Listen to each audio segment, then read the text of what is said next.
Now, this pain that we all feel at this dreadful loss reminds us that while we may come from different places and speak in different tongues, our hearts beat as one. In light of recent events, the bonds of friendship that we've made this year will be more important than ever. Okay, we are back. Tonight is going to be a long one. I apologize ahead of time, but the movie is 4 hours, so it's going to be a long review. I just want to start off by saying these videos are completely unedited. That's why it's going to be long, and completely unfiltered, so adult things will come out of my mouth. If you have kids in the room, probably want to ask them to leave. And the other thing is, there will be spoilers, especially for the movie that I am reviewing, but have no fear. I go off on tangents. I give spoilers for other things. I will have a list of every single movie I mention or quote, like I just did, underneath this video. Every movie, and there'll be a header that says spoilers, so if you want to avoid spoilers for anything, just look at the header spoilers, and you'll see what movies I actually give spoilers for. So, I have to say, before I even start, and I may have a note to this effect later, I'm going to skip it. I'm going to say it now. This was one of the hardest movies that I have reviewed so far. And not because I don't love it. I absolutely love it. It's because I love it so much. It was so hard for me not to just give up the review and just be like, I just want to watch the movie. The movie is so damn good. I just want to watch the movie, and to interrupt it, to write notes, and to catch things. I was like, I was caught off too many times, and it was a challenge to get this one done. But I do have pages of notes and the book. It does qualify for something in the book, so let's get right to it. Challenge number 6: a film with subtitles. Okay, I know it probably wants me to find a foreign film, but there is a challenge in here, a foreign film, which I think I've already done, maybe not. But it just says a film with subtitles, and half this movie is subtitles. And what movie am I talking about? The movie title is Dances with Wolves. And it is one of those movies, and I've said before, there are certain movies, I've seen the director's version, and I can never, ever go back to watching the theatrical version. Dances with Wolves is absolutely one of them. I was just eating peanuts, so I'm making sure there's nothing in my teeth. Unedited. I don't know why that popped in my mind to check now. I should have checked before. Anyway, Dances with Wolves, I will never go back to watching the theatrical version. The director's version is so much better. Holy shit. And to tell you the truth, I don't even remember what is part of the director's and what's not part of the theatrical, because I've seen the director's so many times, it just feels like that's the movie for me. So I don't know what I'm going to say here. If you've never seen the director's version, I may start talking about scenes that you don't know. It's very possible I don't remember what's part of it and what's not. Anyway, year released, 1990. Aspect ratio, 2.39:1. Running time, the director's version is 3 hours and 54 minutes. So like I said, it's a 4-hour movie. So we're going to get a little bit of a long review today, because there's a lot to talk about. Okay. Genre, drama. Oh, the genre was a little weird on IMDb, so I wanted to say it from IMDb. Epic Western, adventure, drama, Western. So it's all those dramas. I think they've added a ton of genres lately, and I'm seeing some weird genres. I'm going, wow, epic, Western epic? Okay, that's an interesting genre. Anyway, moving on. Rated PG-13. Date challenge completed, 9/16. Today is the 17th. I finished it last night, and it was too late to do a review because I knew it was going to be long. My rating, absolutely 5 out of 5, 10 out of 10. This movie is brilliant. I don't think it could be better. It's wonderful. I've loved this movie for a long time. Starring a bunch of people Kevin Costner. Mary McDonald is amazing in this. Graham Greene is outstanding in this. I love him in this. Rodney Grant is wonderful. And there's just so many other people. Pastorelli, Maury, was it Robert Pastorelli and Maury Chaykin? I don't know if I'm saying that right. I think it's Chaykin. He's great in this. Kirk Baltz, which I've seen him in a bunch of other things. Everybody's great in this. I mean, even the bunch of people who are natives that I don't know who they are. Floyd Red Crow Westerman, he's good. He's really good in this. I liked him a lot. He plays 10 Bears. Jimmy Herman, which I don't know from anything else, I don't think, plays Stone Calf. He's great. You know, everybody's great in this. It's a really good movie. Directed by Kevin Costner, produced by Kevin Costner and Jim Wilson. Written by Michael Blake. Music by John Barry. Wow, the music is brilliant. I love the music to this movie. I have it on my playlist. Sometimes I just listen to soundtracks, and that is definitely one of them that I love listening to. It's just such a moving and wonderful soundtrack. And when I think of John Barry, I don't think of anything else. Like, nothing pops to my mind. Like, what else has he done? Except for this. This obviously, pops in my mind as one of the things he's done. I'm just going to do it real quick. What else did John Barry do that I might know off the top of my head? Because this soundtrack is wonderful. Oh, The Living Daylights. I do like the soundtrack to that. That was a good movie. James Bond movie, if you don't know. That's a good one. I like the... I liked the Timothy Dalton versions.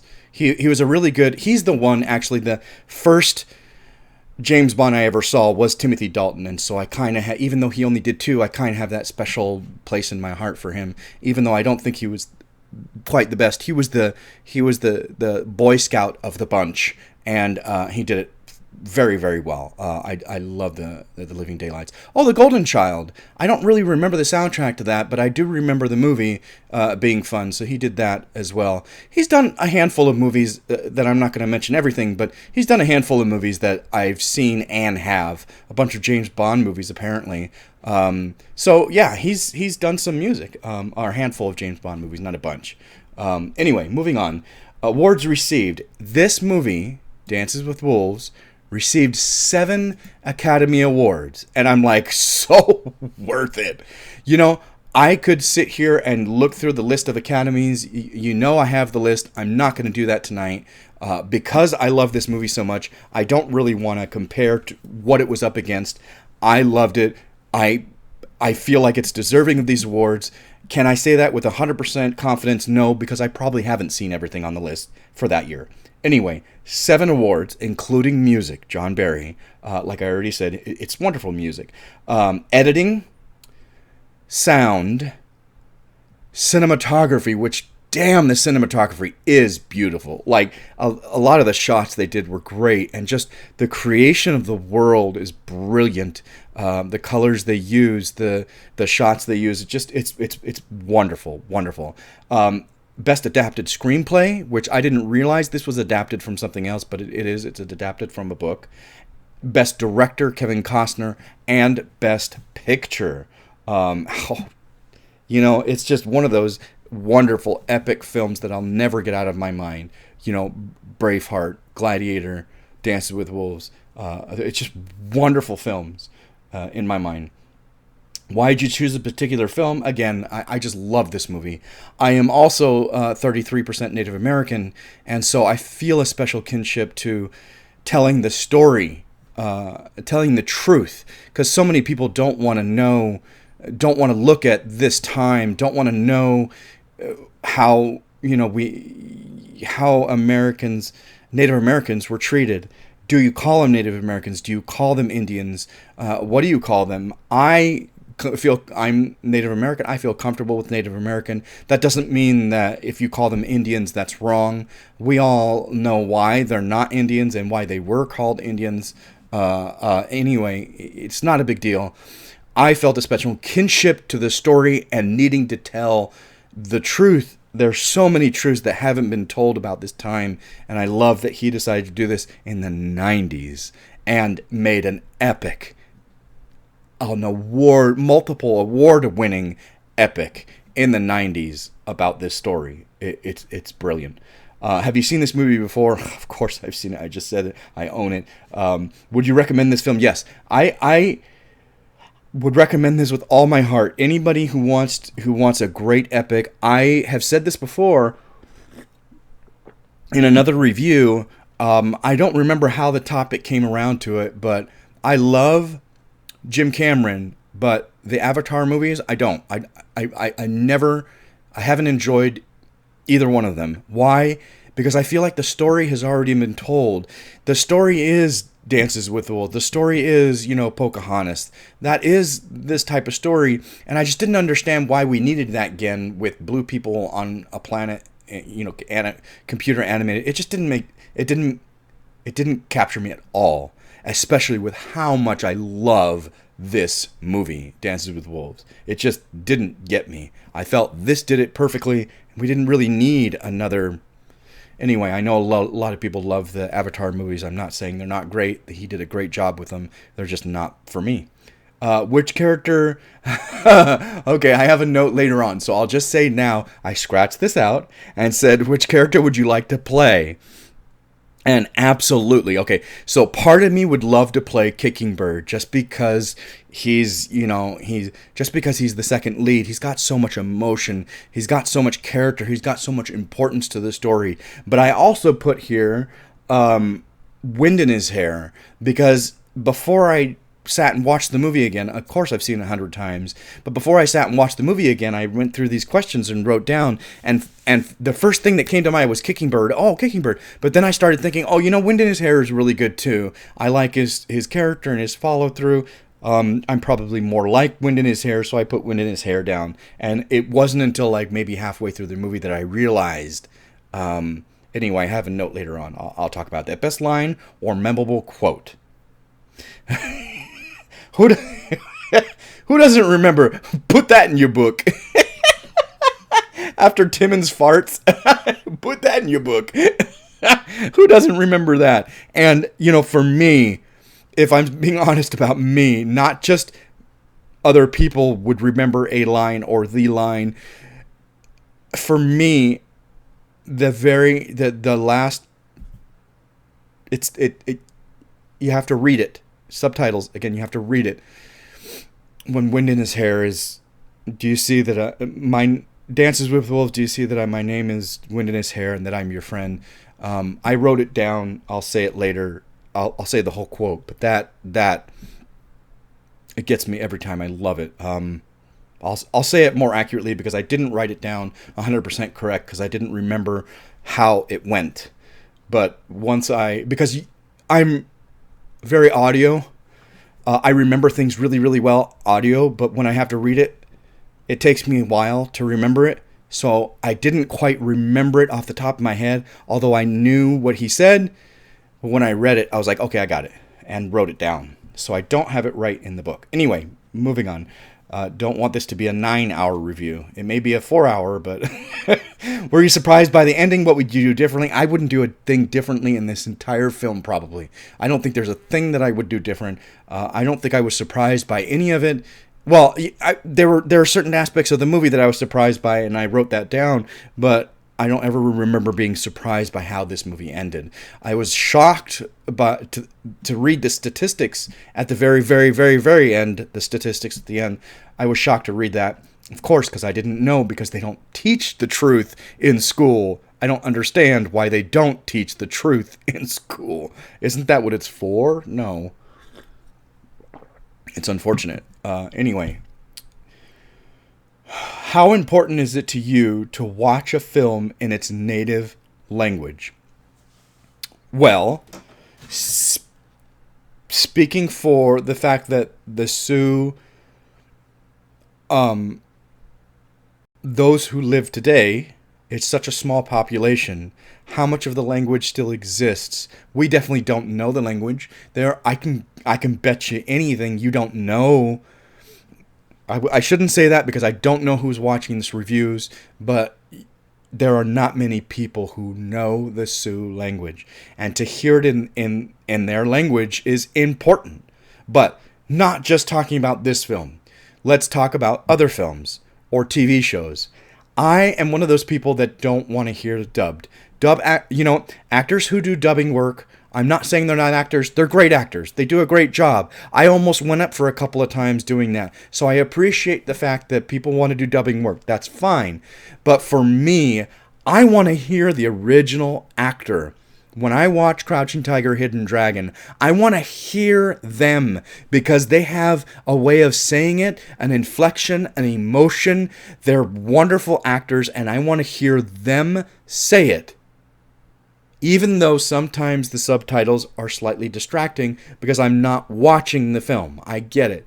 So it's a six of one, half dozen of the other. It's hard to like, which one do you prefer? And honestly, it's probably 60-40, where, or maybe even 55-45, where I'm like, I would rather hear more than I would rather pay attention and see, because I can always rewind and rewatch. But I want to hear them, So subtitles, hearing it in the native language is absolutely important for me.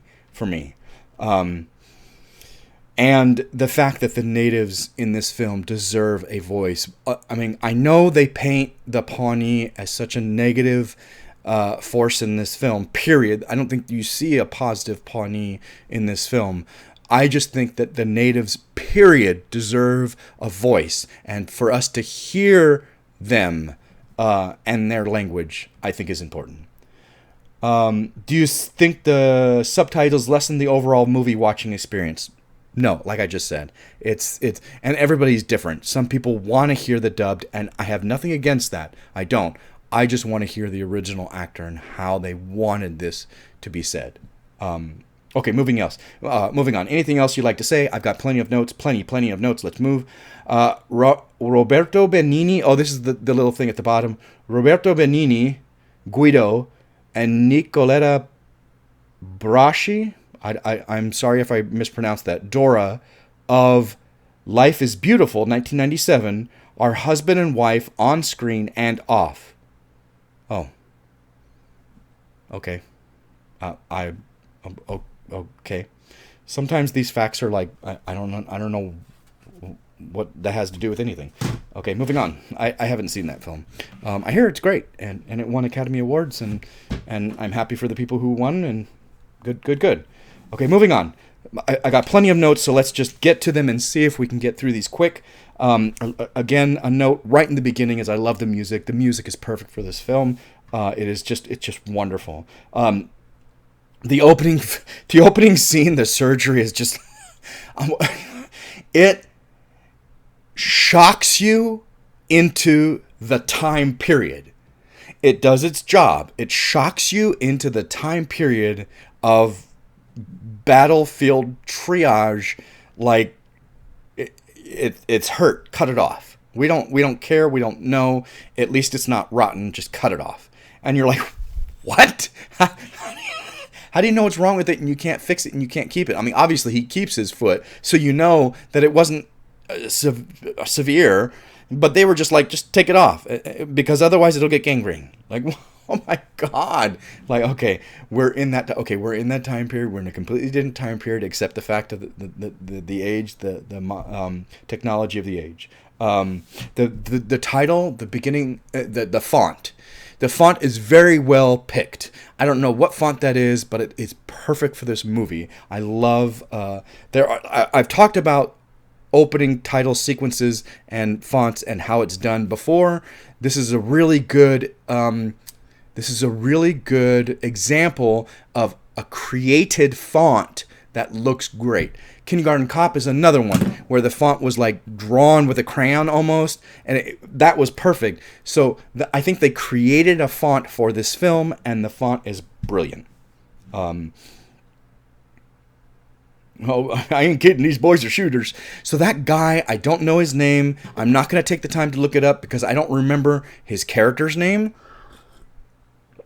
But he does a great job in the beginning of this film when Dunbar goes to him and he leaves the hospital and goes to him. And he has very little screen time, but he's really good. And I remember him. He makes an impact for me, although I don't know, who he is in his later career. As a kid, I didn't understand that Dunbar was trying to commit suicide.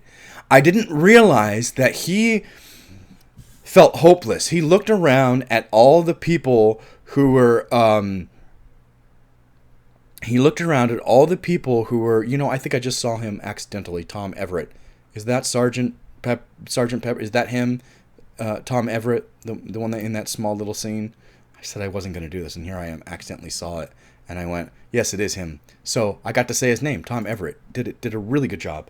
Anyway, I didn't realize he was committing suicide. He had looked at all the other people who had missing limbs, and you can see him process the fact that he doesn't want to live like that. That's why he left the hospital. He doesn't want to live like that. He would rather die. And so I didn't understand that as a kid, that what he was trying to do was commit suicide when he gets on the horse, Cisco, and rides by the enemy. I just thought he was trying to distract them to get somewhere. I didn't realize. It wasn't until years later I became a teenager and realized what he was doing. The narration is okay. I've talked about in other reviews, especially I think one of my first reviews of Shawshank Redemption, how there are two different kinds of narration. When you're narrating a film, or when you put narration into a film, there's two different kinds. One that takes you out of the story, and one that keeps you in the story. Like, I don't want to disrupt the story. I want to keep us in the emotion and the scenes of the story. Shawshank Redemption is an example of keeping you in the story, and it is perfect for the Shawshank Redemption. I mean, Morgan Freeman was so fucking amazing that they had him narrate, like, for the rest of his life. Because he's great. Now, Kevin Costner does a different kind of narration in this film. He absolutely takes you out of the story. He does not keep the emotion of the scene at all. He is reading as if he's reading out of a book, which is fine.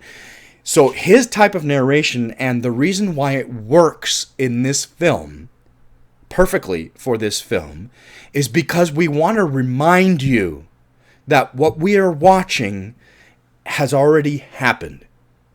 And what we are listening to is his journal of the entire event.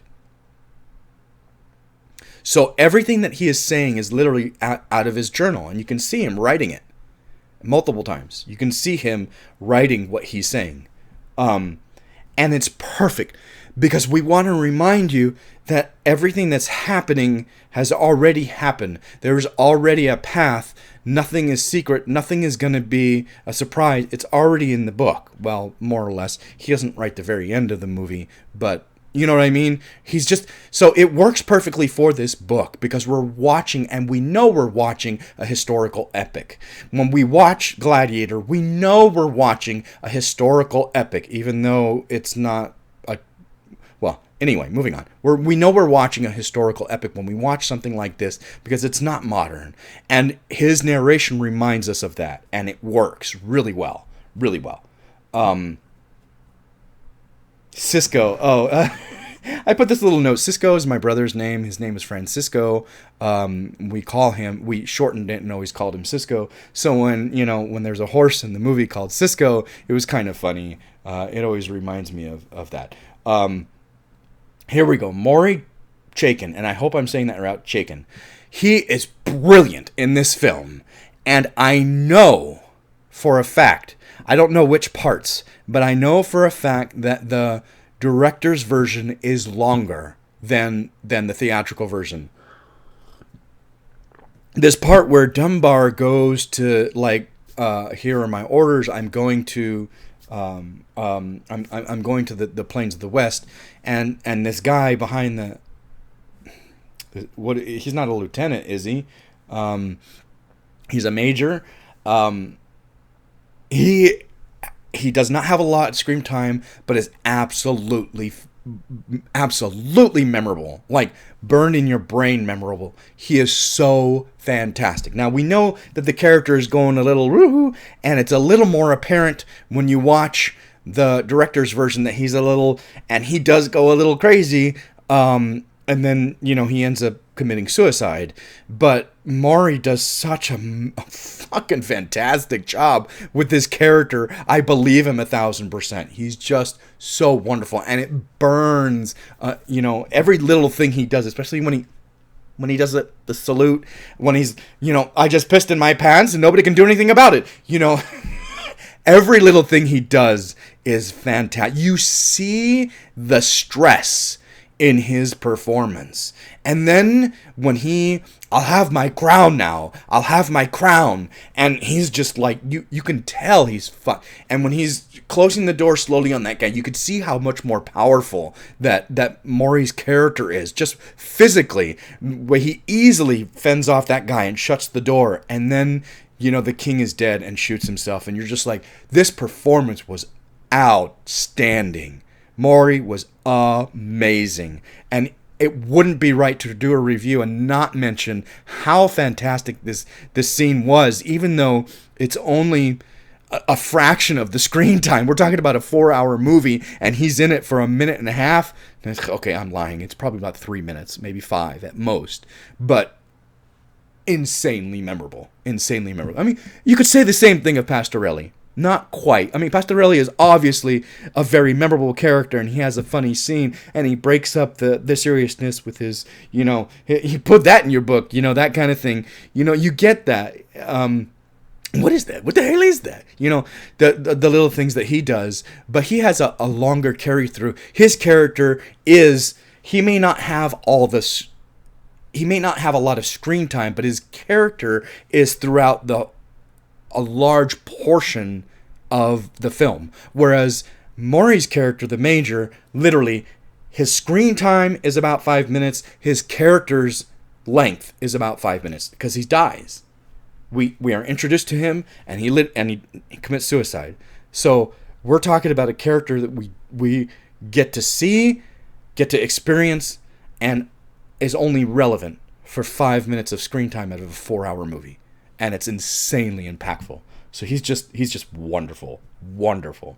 The music. Again, this music is just so beautiful. On the way to Sedgwick, that wonderful music and those beautiful shots. Oh my God, the cinematography. One of the things, so again, Kevin Costner, one of the things that blew my mind when I saw Open Range, which he made many years after this, was the cinematography was like, I love the cinematography of Dances with Wolves, but when I watched Open Range, I was like, fuck, whoever he's working with kicked it up a notch, because the cinematography for that one was gorgeous. And I can't remember if it won or not, but I'm almost positive it was nominated. Open Range was. This won, and rightly so. I mean, it's beautiful. Absolutely beautiful. I already said that, Pastorelli, and put that in your book. It's sometimes it's the small things that really mean something to you. You can ask my friends. It bothers the crap out of me. Litter bothers the crap out of me, and I don't understand why. It just does. It hasn't always, but it does now. And I live in a place where it's a really nice community in Burbank. It's a really nice community. It's nice here. And every time people throw trash like on the street or across the street on the walkway or whatever, it bothers the shit out of me. And if I can do something about it, I will literally take my garbage can over there and throw their shit away. And because I have 2 cans and I don't need them. I'm single, I live alone, I really don't have that much trash. So sometimes when I can deal with it, I will, because it bothers the shit out of me. So sometimes little things in films have a lasting impact on us, even though it was a tiny little thing. When Timmons is taking Dunbar to Sedgwick and he's eating something out of a can, he just throws the can. I'm like, what the fuck? And then Dunbar obviously recognizes it. You see Dunbar have a problem with it, even though Dunbar doesn't do anything. You see that he has a problem with it. And Pastorelli's like, eh. And then Sisko kicks the can as he walks by. I get that Costner's trying to make a point that they didn't necessarily need to go in that path. Sisko didn't need to walk by it at all, didn't need to kick it, but he's trying to make a point that litter, whether you see it later or not, it doesn't matter. Litter makes a difference. It hurts the environment, and he's making that subtle little point. And it's a big thing for me. I watch it and I just go, what the fuck? People do that today. It's frustrating. Somebody back used to say, why don't he write? As a kid, that was always a big line. That was always a funny line. Why don't he write? I like that. Pastorelli did a great job. Again, I said gorgeous landscape shots. The landscape shots are just beautiful shots. Cinematography, a lot of the camera work is wonderful. Okay. This I happen to recall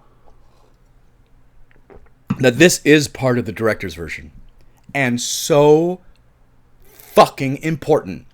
And it's one of those things like the Lord of the Rings, when they give them the gifts, when the elves gives them the gifts, I'm like, how the fuck do you leave that out of the theatrical version? It's too important. And when I watched the extended version, I remember watching in the theater going, where are the gifts? Why aren't we talking about all the gifts? It's important. And so when I watched the extended version and realized they have all the gifts in the extended version, I'm like, yes, I find it important for that. It's a goodwill gesture. They don't trust the elves. The elves gives them these important gifts. It's important, in my opinion, extremely important. So, why do I mention that? This scene is insanely important, and how they left it out of the theatrical version, I don't understand. Time constraints be damned. Cut it shorter. Show it. This scene, when they show the soldiers at Sedgwick, fed up with the army, saying that they've been waiting for reinforcements from the army, from supplies from the army, and he says the army can go to hell. Get your stuff, men. We are leaving. Literally, the day before Dunbar shows up. They have gotten fed up and tired and have left. They talk about how, the natives stole their horses and stole their stuff, and the army has left us out here and hasn't restocked us, and we haven't heard word from anybody. We're out of here. It's so important that he missed it by a day. Well, it may not be important that he missed it by a day, but he's on his way there when they say they are fed up and they've been waiting for how long. It's important to establish the fact that it's not just empty, it's empty for a reason. The army abandoned them, and eventually, the same thing kind of happens to Dunbar, where it's been so long without the army that he's found a new home. Moving on, we'll get there. Get your ass off the wagon and help. I love... Again, Pastorelli is wonderful. He does a really good job with comedy. He also does a really good job with serious stuff. I've seen him in plenty of other things. He's really, really good. But the comedy here is natural to him, and it's really wonderful. When he clicks or he pulls the hammer back, and he jumps right off the wagon to help. I don't know where you are, Lieutenant. And he says, good. I love that. I think that's important too. I think part of Dunbar wants to be lost because there's something he's yearning for and something that he wants that he hasn't found yet. And that's what this whole story is about, I believe. There is a passion in him. There is a desire in him. There is a spirit within Dunbar that is not fulfilled doing what he's doing, being where he's at, the life that he's leading, and he feels like there's something more for him at the core. And so when Timmons says, I don't know where you are, he says, good. His natural instinct is to be good. He wants to be on his own to figure out what it is he is missing, what it is he wants to find. I love it. I love it. It's brilliant. Oh, I put that note here. I just want to watch the movie. Like, it's really hard for me to do a review when I just want to watch the movie. It's so fucking good and so fucking emotional. I just want to watch the movie. And so writing notes was a challenge. Bad Horse. when he's walking around and he thinks he's somebody else. It's sad to see the fort in such poor shape. Dunbar has a problem with it too because he loves the country. His spirit is so much a part of something more natural and native. The natives, he really is a part of them at heart, although he doesn't know it yet. His spirit is so much a part of who they are and what they are about. You see it in these early scenes, his disdain, his disgust, his hurt by what white men do. The Timmons throwing the trash, and the major going crazy, and the fort in such bad shape. What would lead men to live in caves? Why did they kill all this deer and just leave it there? My first thought is that they were starving, but this rotting waste speaks to the contrary. He sees and feels something for the earth and for the resources and for the world, and he sees the fuck ups, the foul of his fellow man in this place, ruining this beautiful countryside. I think it's beautiful misdirection when he's cleaning up the place and he builds that pyre of deer and then sets it on fire, and you see the fire, and he's worried about the smoke and the fire, and then we see the Pawnee see the fire. And it's beautiful misdirection because they're not seeing him, they're seeing Timmons' fire. And then they go to Timmons. Wonderful misdirection. It's just real quick. There's no real importance to it, but it was neat. It was really well done. Costner did a great job with setting that up and making that happen.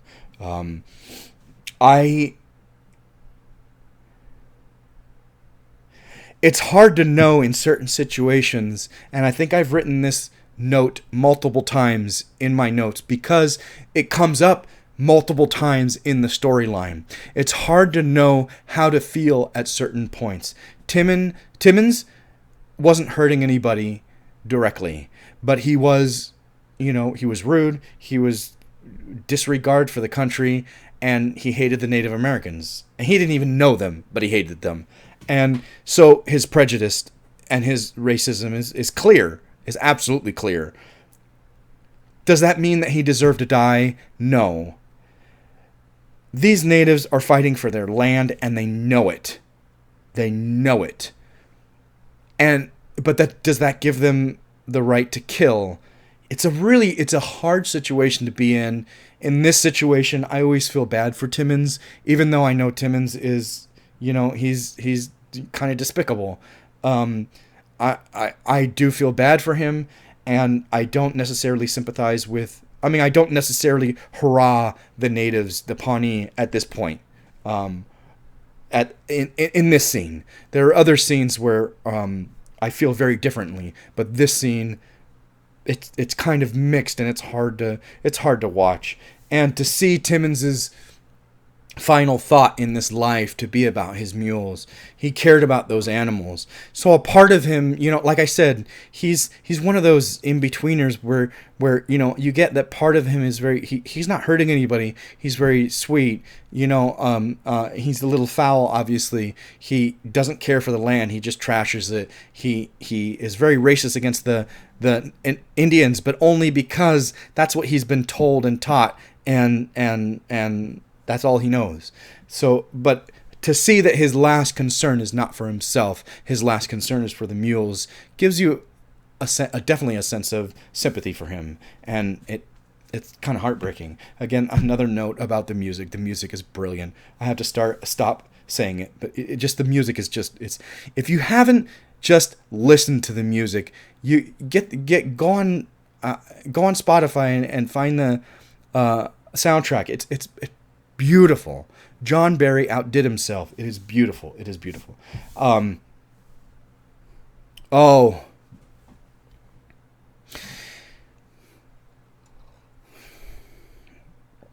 So I don't know how to feel about Dunbar yet. We know he's the main character. We know that he is lost in a way and looking for something. We also don't know, but what we don't know is who he is personally, who he is inside, what he's about. This beautiful scene when he's talking about after he's cleaned up, and then he sees Two Socks. And his instinct is to shoot Two Socks, the wolf. And he raises his gun to do so. And he takes aim, and he's about to shoot Two Socks. But something stops him. I'm not sure he knows what stops him. And you can see it in the performance. I'm not sure he knows what stops him.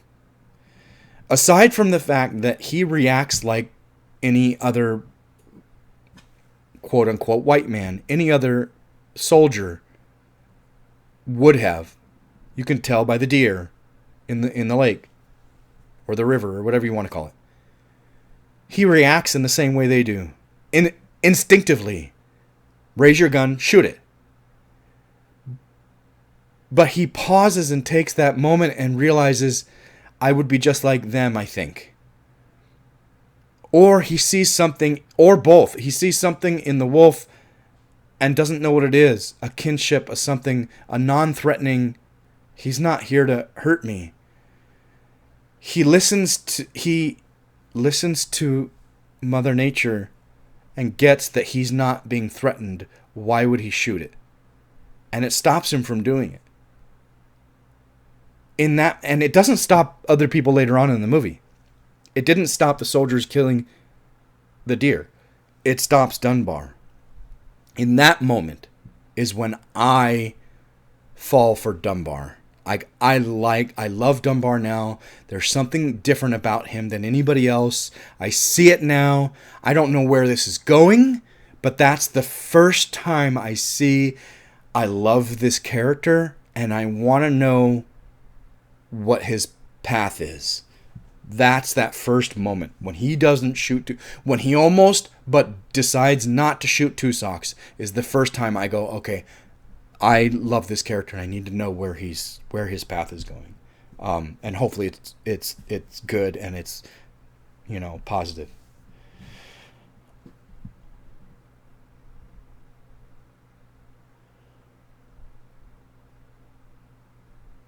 Oh, okay.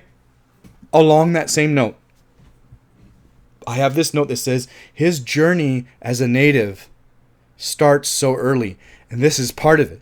He listens to he's already enamored with the nature. He's already listening to nature. Here we see him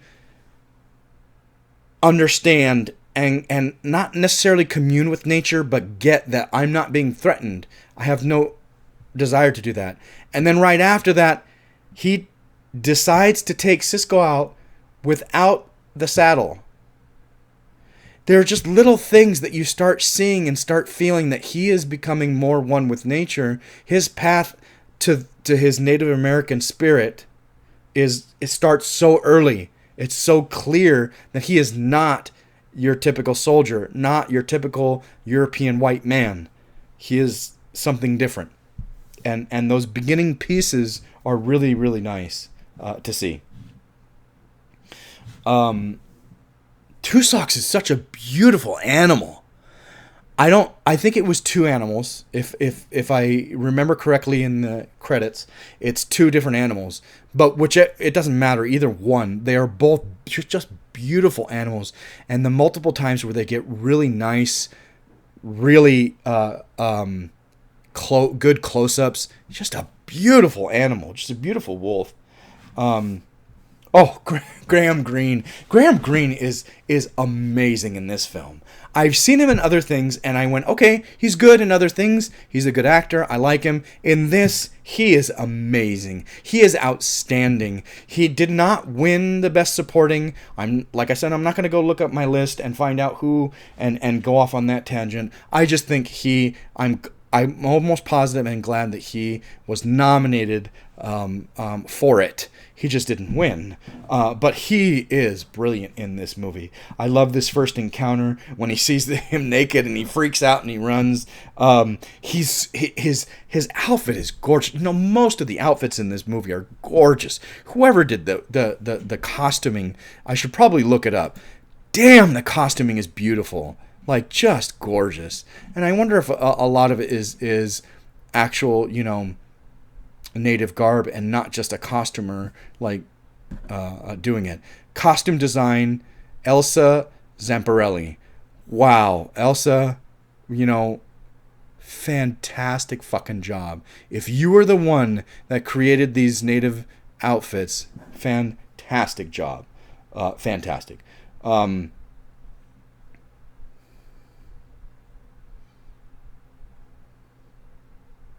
Oh, I love when I love when Tin Bears tricks Kicking Bird into telling him about what he's alone a lot, and I don't he's keeping to himself a lot, and that worries me. And he asks his wife, what is his wife saying? His wife says he's keeping to himself a lot. He's like, well, that's not what I asked. But then he goes and he tricks him into, sometimes a sign is really important, and it's good to think about these things, but a smart man like you or me, if that were to happen, we would at a certain point talk to one of us and say, this is happening, and try to get... he tricks him into being like, I have seen a sign. Oh, really? What is that? And he tells him about Dunbar. It's such... He's the chief for a reason. It's so funny. He tricks him into telling him. The first tribal meeting. This first tribal meeting is wonderful. I'm going to apologize. It's 46 minutes, and I am nowhere near the end of my note. This is just going to be long, and you can listen to it or not listen to it, but I'm going to keep going. The first tribal meeting is wonderful. I love it. I love seeing the stark contrast in characters, especially Wind in His Hair and Kicking Bird. I love the characters. They develop the characters really well in that first meeting. It's really wonderful. I've seen it so many times. I almost don't need the subtitles. I know what's going on. I know what they're talking about. I know what they're saying. So half the time I don't even need the subtitles anymore. I love the finality of Ten Bear saying, "That's all I have to say about that." And this is not the this is not the only scene he does that. And that's all I have to say about that. And that ends the meeting. Bye, people. Done. The chief has said, that's all I have to say about that. We're done. I love that. It always, even as a kid, it always struck me as funny when he'd be like, that's all I have to say about that. And everybody's like, oh, okay, let's go. That's it. The kid's going to steal the horse is too funny. It's ridiculous. What did I put that in there? Oh, I love it. I love it when he runs to because he hears the Cisco freaking out, and he runs out and he hears the natives. He runs out and he knocks himself cold. I never would have thought to do that. It's hilarious. It's fantastic. It fits. I love when Cisco's the best. I love when Cisco pulls the kid off of the horse and then heads back. He's like, I'm more powerful and smart enough to be like, I'm not going along with you guys. No. Boom. He knocks him off unawares and then heads back. My idea was to take the horse, not to fall down. Again, those kids. This part with the kids it's great comic relief. It's a nice little funny little piece that you throw in there. It was really, really good. Here's the first time that Dunbar meets Wind in His Hair. I love this scene. Again, the costumes are amazing. He looks fantastic. It's not just about what he's wearing. It's about his presence in that outfit. Again, I will say his name, Rodney A. Grant. Rodney Grant is just fantastic in this movie. Fantastic in this movie. That his air and how he wears it, how he holds what he's got, how his hair is in it. It's just beautifully captured. beautifully captured. I think it's brilliant. And when I am wind in his hair, do you see that I am not afraid of you? You feel it. You almost don't have to hear what he's saying. Dunbar doesn't need an interpreter to understand what he's saying. The fact that Dunbar doesn't shoot when he can, is brilliant. Again, his character is on a journey, and here we see his choices are leading him further and further down that path, the path that he's supposed to be going, which is brilliant. He easily could have shot. It was only one of them. Everybody else is far away. He could have easily shot him, but Wind in his hair could have just as easily killed Dunbar with his spear. Absolutely, he could have. And he wasn't afraid of being shot. And that's the whole point of that scene. It's such a fantastic, charged with energy, wonderful scene. I love it.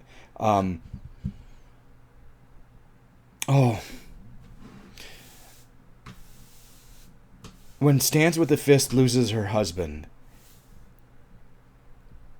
Mary McDonnell is fantastic in this film.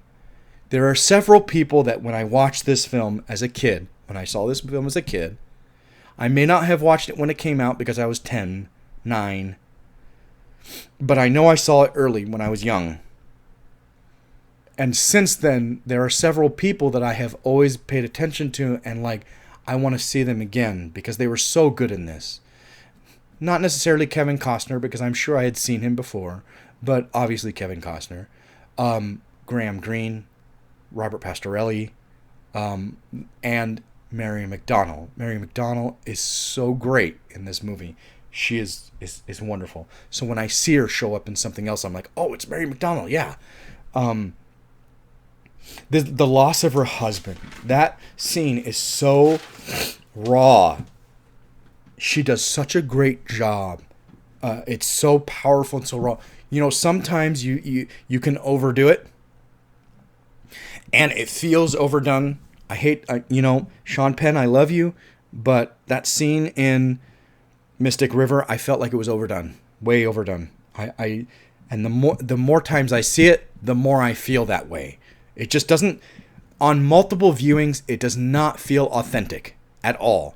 It feels like you're acting and making a spectacle. This scene with Mary McDonnell, even though it's probably the same length, it's the same amount of power and energy she's giving off, but on hundreds of viewings, I still feel her pain, and I feel it's genuine in this scene. She did such a fantastic job. I don't feel like it's acting. I don't feel like it's fake. I feel like it's genuine every time. It's wonderful. I was shocked when she was trying to commit suicide because even as a kid, I knew at that point that was suicide. I didn't get the suicide in the beginning, Dunbar, but I did. And obviously, you know 100% the suicide of Major Fambro, the guy who went crazy, the major who went crazy. But Mary's character, Stance with the Fist, I knew it was attempted suicide. I knew she was trying to kill herself, and I knew why. She had lost someone. You find out later that it was her husband, but she lost someone that meant something to her because of, that earlier scene. I love that scene. The ridiculousness of the flag in his face. Him not being able to communicate with her, her freaking out, thinking that it's such an interesting thing. Is she freaking out because she's caught and she was trying to commit suicide and interrupted? Or is she freaking out because she thinks that he's going to hurt her? Why is she thinking he's going to hurt her, is going to be disruptive when she's already trying to commit suicide? It's such an irrational part, but it makes sense. It's supposed to be that way.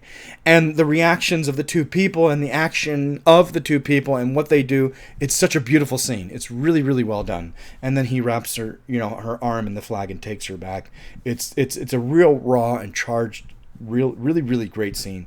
And I love that he goes by the boys and they're playing whatever they're playing by the river, and they're supposed to be watching out, but he gets right by them, no problem. He's just easily moseying on by them, and they're not paying attention. I mean, they would look up, but they completely miss him. I think it's funny. On the next... Okay, so when they go... that first meeting, when they go to meet Dunbar, they actually purposefully go to meet this man, and he's dancing around like a buffalo. I always find it funny when they do that shot behind the guys that are sitting up on the hill. I always find it funny that he does that shot where it's behind their backs, so you can see them watching him dancing around like a buffalo. That shot always makes me laugh, just because it just looks... I think it was meant to look ridiculous, but the communicating works. That's the whole thing. You have to figure out how to communicate, and his intentions obviously are pure. The intentions are pure, and they're being patient. And he even says that in his narration, that he likes the patient. He's very patient. He likes him. And then the next meeting, when the coffee grinder is funny, when and then the sugar, when they eat all the sugar. It's such a great representation of giving yourself selflessly. He understands that they're going to eat. That's all the sugar I have, to last me. And at first he's like, whoa, that's a lot. But then he's like, okay. And then he writes, it wasn't sure to last, or wasn't meant to last. I can't remember exactly what he says.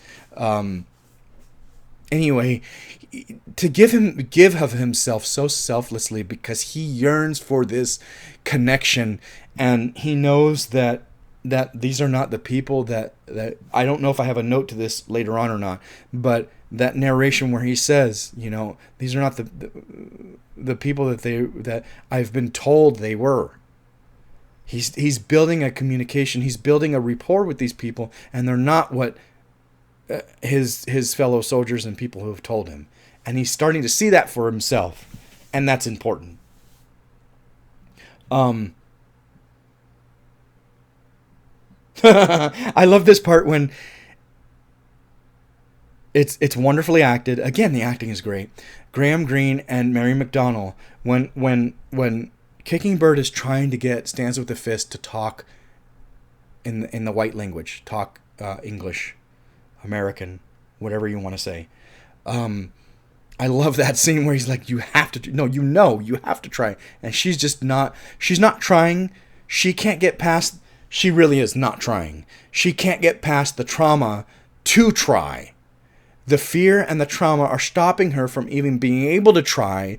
He doesn't understand that. He just wants her to try. And so it's just like, it's not happening. And then when she leaves, he tells his wife that, she's being difficult. And she's like, well, she's the one crying. Perhaps the difficulty is yours. It's a really well done scene. It's really neat. So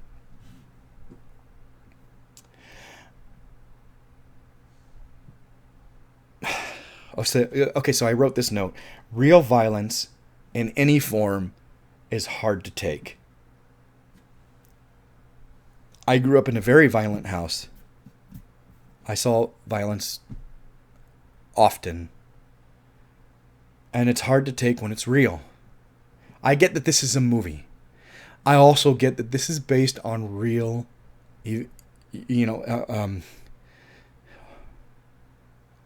real events. While the people may not be real and the situations may not be exactly on point, these things did happen. Things like this, not these things, but things like this absolutely did happen. And so some of the scenes are a challenge to watch. The dream sequence is one of them. I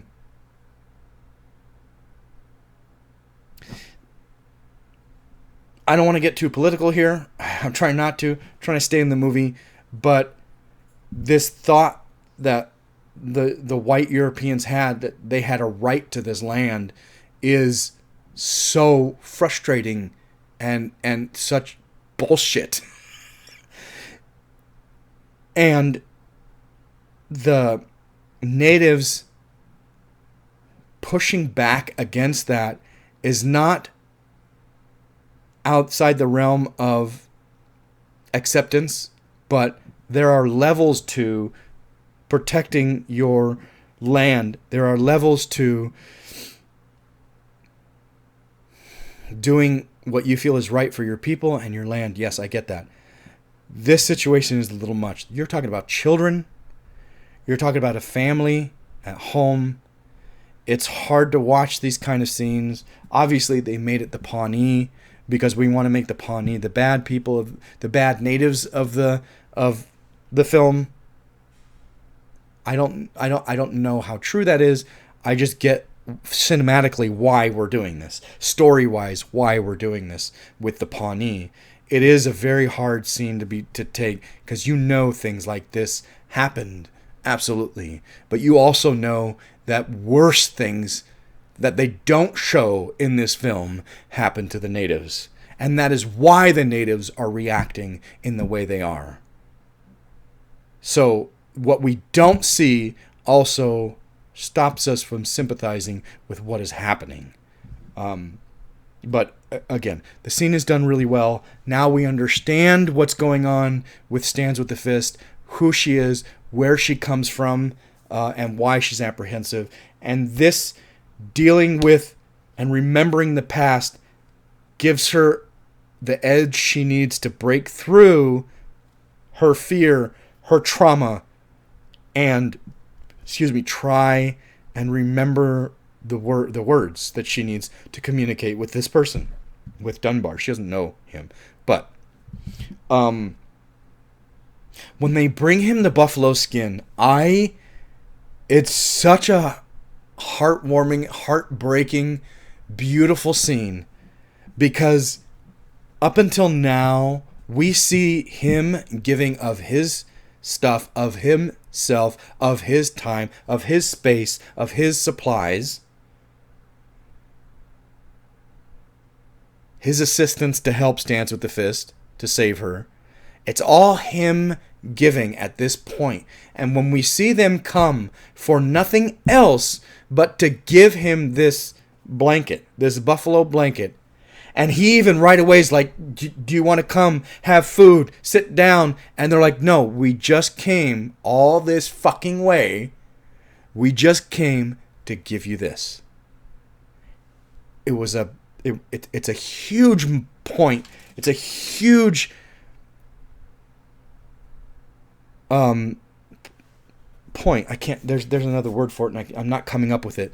Milestone. It's a huge milestone in their relationship building, that finally the natives understand that this is a different kind of person, that there's something in him that is different than the other white people or soldiers we have encountered, and they ride all that way to give him something and nothing else, to show that that it's mutual. It's mutual. And then he's invited to the village. Beautiful steps in their progression, in their friendship, and it's all... The storyline is beautifully done. Beautifully done. It all makes sense. It's all perfectly timed, I think. This movie is so well done. Okay, when he goes there and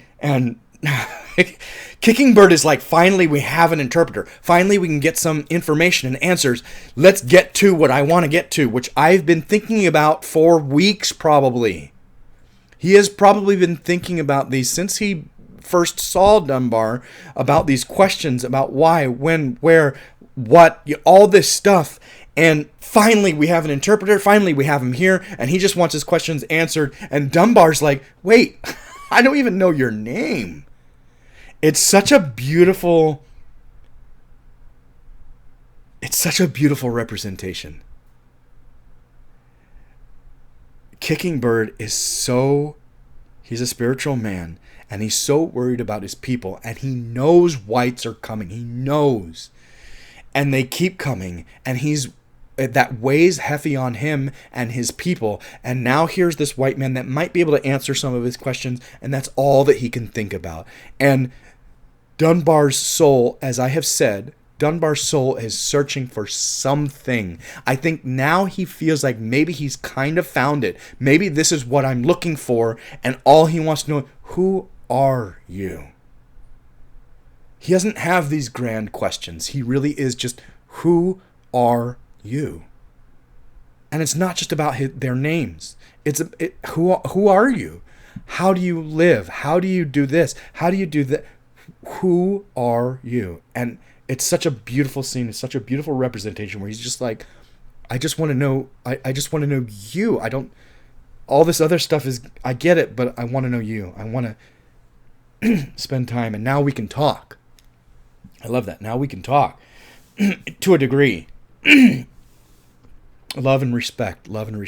I put that there because that's where he's coming from. And I think when Kicking Bird finally realizes, okay, slow it down. He's right. He says he's right. Introduction should come first. Calm down. Take your time. This is not the last time we're going to talk. He's just really eager and excited, and he has all those worries in him, but slow it down. Love and respect, slow it down. Just be with one another. I love it. Oh, the misunderstanding when he sees the buffalo, and then he runs to them because he wants to tell them, because he knows that's weighing on them. He knows that's very important to them, because that's, when the buffalo come through, that's food for them. That's food for a long time for them. And so he knows they're very worried about that. And so he rushes off in the middle of the night to go tell them, hey, I saw a buffalo. Finally saw a buffalo. I know you guys are constantly asking about it. Here it is. And the misunderstanding that I don't know what the misunderstanding was, but they were like, praying for buffalo. They were doing the songs at the fire camp. They're all dressed up. They're all celebrating, or not celebrating, but chanting, praying, and and he disrupts it, and their automatic instinct is like, who's this outsider? He doesn't get hurt bad. I mean, he gets knocked around a little bit, and then Kicking Bird's like, wait. This is a friend. Calm down. What's going on? And then buffalo. And then, like, overnight, what does he say? Overnight, I've become a sensation or celebrity. Overnight, I've become a celebrity because he brought the buffalo, or so they kind of see, he told us about the buffalo, so now it's a really neat little part. It was fun. The efficiency of these people and the speed at which they move was enough to impress any military commander. I love that line. Because it speaks to a people we no longer have, a culture we no longer have, never understood and thought were inferior, thought were I won't say that they thought that these people were inferior and didn't know anything. And there's another word and I'm not coming up with it. But anyway, he's like insanely impressed. By the time it took me to get to my fort and gather my shit, the entire tribe was on their way. Well on their way, he says. Holy shit.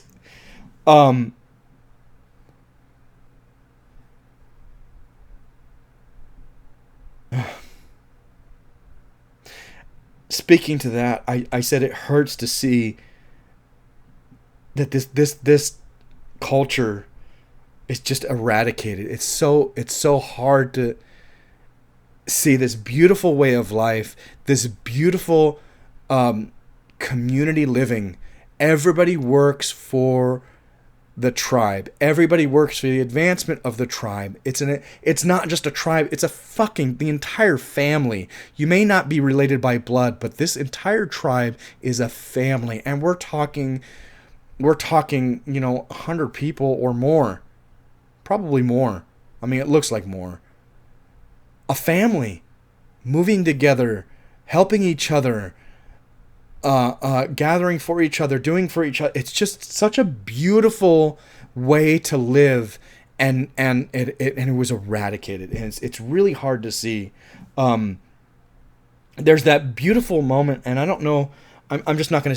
I'm not gonna look at my notes. There's that beautiful moment where they're on their way to intercept the buffalo. They're on their way, and Dunbar sees like 2 or 3 of the natives come through and ahead of them, and they chat, and then more of them leave. We don't know what for, we don't know what. But we see before they leave, they are throwing off certain garment, getting weapons ready, literally throwing it on the ground, not even caring, and take off. And we're talking about multiple people. Okay? They move that fucking quick. They get the information, they're literally throwing stuff off, changing guard, putting on their weapons while they're on the frickin' horse, and then take off. They're off like that. Then, as they're walking, that stuff is still on the ground. As they're walking, he notices that some of the women walk by and pick up the stuff. They're that efficient. They're that level of community. Those guys know my stuff will be cared for. The women know, or the children and the women, whoever is there to pick up the stuff, they know they're doing something that is for the tribe, because they don't know what, but they know that it's important, and they're going. So they take care of them. It's beautiful. It's beautiful to see. I love that he put these little things in the movie. It's the little things that matter. And I think those things I really do pick up on in this movie, especially with how many times I've seen it, and love that sentiment. That mindset is beautiful. Beautiful. Oh, another heartbreaking scene.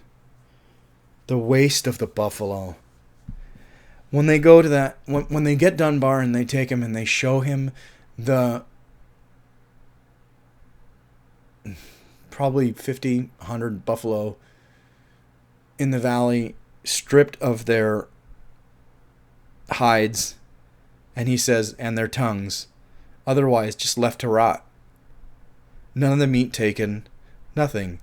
And all sizes, all ages of buffalo. It's hard to see that and know that shit like that happens today. But to see it on that level and just like, and he even says it's hard to deny. You see the wagon tracks, and you know it's white hunters, and he knows it. He gets it. It's hard to see that. It's sad. It's sad to see that, and to know that buffaloes are almost extinct and almost went extinct. I have something to say about the buffaloes in a second. The spyglass, the binocular, whatever you want to call it, binocular, single binocular, monocular, spyglass, whatever you want to say. I like that scene. It's cute. It's funny, where he shows Kicking Bird, and Kicking Bird's like, whoa! They repeat that scene in Robin Hood, Prince of Thieves, when I cannot remember Morgan Freeman's character's name right now.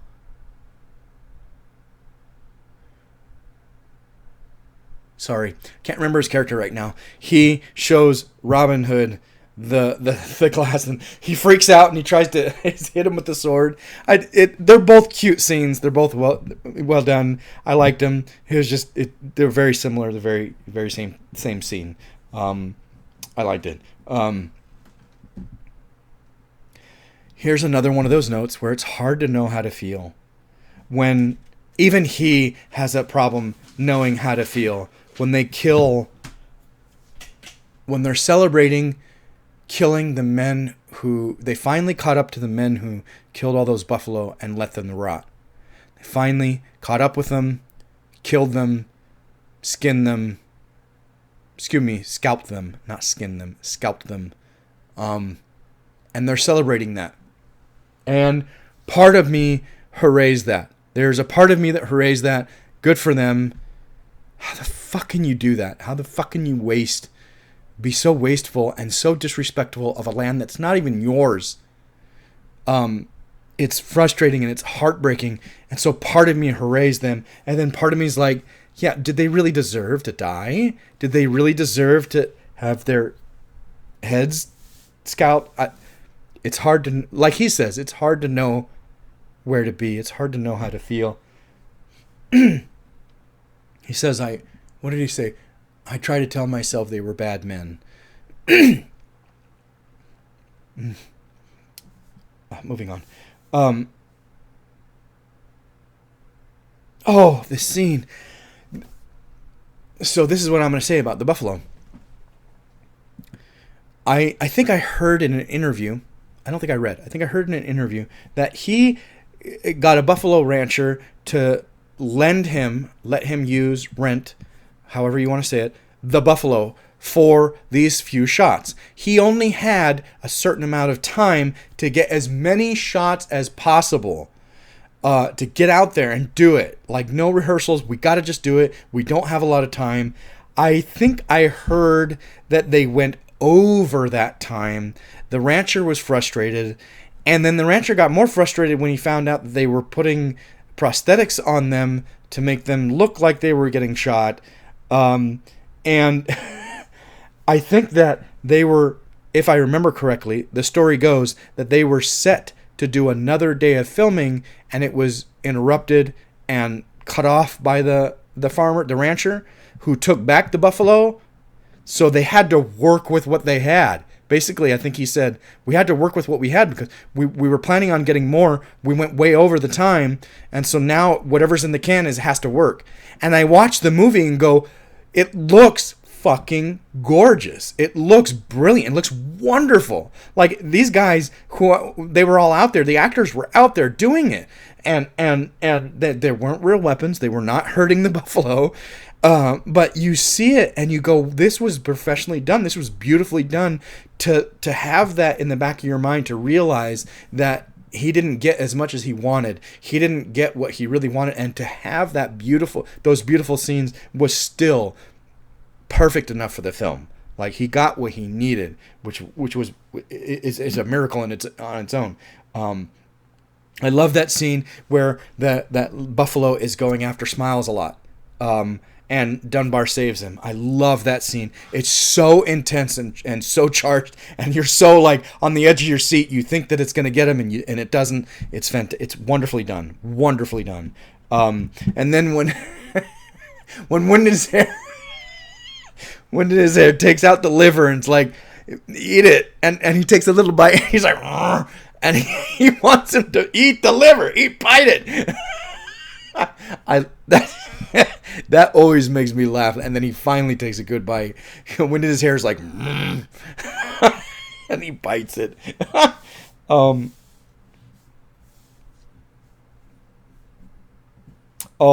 This is so beautiful. Here we see the friendship. We already know there's a friendship building between Kicking Bird and Dunbar. We already know that. We see that. We feel it. We already know that we feel that might be a romance developing between Dunbar and Stanza with the Fist. We get it. We see it. We kind of, little hints of it. Get it. Here we finally see, that night after the hunt, that there is a friendship building between Dunbar and Wind in His Hair, which you never would have thought, with how dead set against talking to him Wind in His Hair was, with how reserved he was almost every time he went to visit. Here we finally see the wall has come down, and he's finally becoming friends with Dunbar. With that good trade scene where he's looking at his jacket, he says, "You want to try it?" He takes off his that vest he made, and they trade him. He says, "Good trade." And it's not just that. It's right. The same night, I think it's funny when he's like, just tell the story one more time. Tell the story one more time. That is also a level of friendship You don't do that with just a stranger. It's fun little like piece of friendship. And then they go in, and Dunbar's like sees the guy with his hat. They go, "Whoa, that's my hat!" And who stands up for him after when everything gets serious? He didn't realize Dunbar doesn't know the culture. He doesn't realize that he made a gesture of aggression and power when he stood up after being seated, when he stood up against that man who had his hat. And when everybody stopped, who stood up for him? Wind in his hair. Holy shit. I was not expecting that. And it's such a beautiful scene. You get that Wind in his hair is becoming friends with Dunbar and respecting Dunbar and is trying to get other people to respect him. It's wonderful. Wonderful. I said the story, the path of the story is done beautifully. I love the sex scene. Not the sex scene itself, but sorry, I should say the sex scene between Kicking Bird and his wife. When they're in the blanket, Dunbar's sleeping, supposed to be sleeping there. The kids are sleeping over there. Wind in his hair, Stands with the Fist is over there, sleeping across from them, and they're about to have sex. And Dunbar's looking around like, what? There's no wall separating. Again, he doesn't know the culture. He doesn't understand it. He doesn't get it. And as he's looking around, you can tell he's probably lonely and feeling it, And as he's looking around, he doesn't realize that they've looked at him. And then he goes back to them and, oops, he's busted. And they go back to their thing. What I love about this scene, it is a wonderful scene. It is great. But what makes it wonderful is as he's laying down, you can feel all the emotions of him being lonely, not understanding, them going back to what they're doing. You see that Stands with the Fist is also awake. And the way she is nervously pulling at her sheets or whatever, her bedding, she is also, you can tell, missing and lonely of that intimacy. They both are. And it's just, and they're right across the fucking fire from each other. And the tension is very, very well done. I love that scene. It's great. It's great. I love the way Cisco comes to him when he whistles. When he goes out to the crowd of horses and he, whistles to Cisco and Cisco comes right to him. So cute. It's so wonderful. Animals understand more than we think. Absolutely. And I love this little scene where it's so fucking adorable where this animal, he knows Dunbar's whistle. He knows who Dunbar is. And the way he comes up to him, the way he looks, the animal gets it. You understand that. You understand. One of the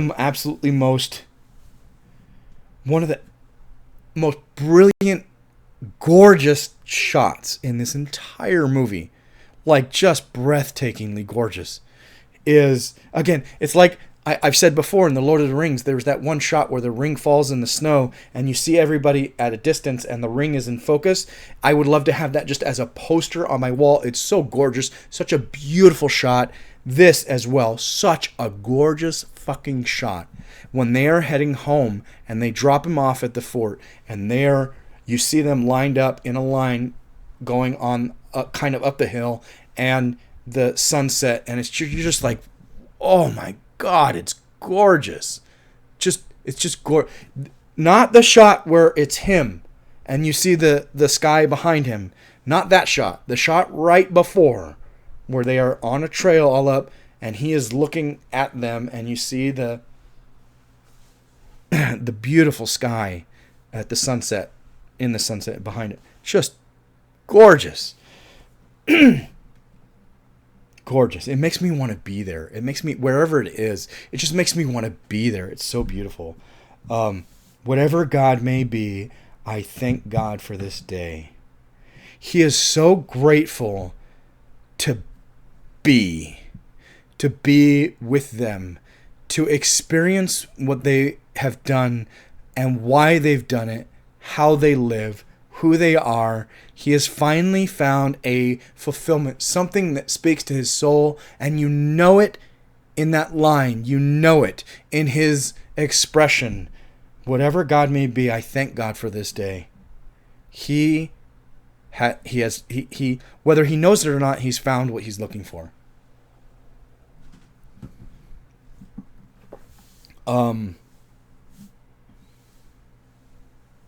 It's so adorable when, again, like my note, animals know. He's feeling lonely because I think he even has that. I think he has that line where I've been alone I've been on my own many nights, but I've never truly been lonely until this night. When they've left him, he's felt so much a part of them, so much a part of their community. His soul knows that's where he belongs. And when he's not with them, he feels that separation greater now because he knows what it feels like to have it. So he's at the fort, which is supposed to be his home, but it's not. And he knows it and he feels it. And animals understand. Animals know, instinctual. They feel. They understand us. They get it. They can feel the emotions we're having. And Two Socks brings him the bird. Like, you need to eat. You need to take care of yourself. It's such a beautiful sentiment. Whoever wrote that, whoever put that in, if that's a real thing, it's just such a great sentiment. It's such a great scene. I mean, half the fucking bird goes to the dog anyway, to Two Socks anyway. But it's still, it's brilliant. It's wonderful. When he builds the fire, again, his spirit understands it. His spirit, his soul knows it. He belongs there. He belongs with them. He has a kinship with them, whether he knew it or not. He always did. This is the path his soul was meant to be on. And this scene where he builds the fire and he's dancing around it, it's because he feels, he finally feels at home with that, and so he's expressing that. Their culture, he's expressing because he feels at home there. And Cisco and Two Socks see him doing this, and they understand it, and they know. They get it. They get it. I mean, maybe not on a conscious level, more on a vibrational, spiritual level. They get it. And to see them watch him do this, it's beautiful. They understand that he is one of them, that he is native. He is one of them. I love it when they catch him dancing. Well, not dancing, but, running around the field with Two Socks, playing with Two Socks, chastising him and playing with him, and Two Socks knocks him down and in the field. Love that scene because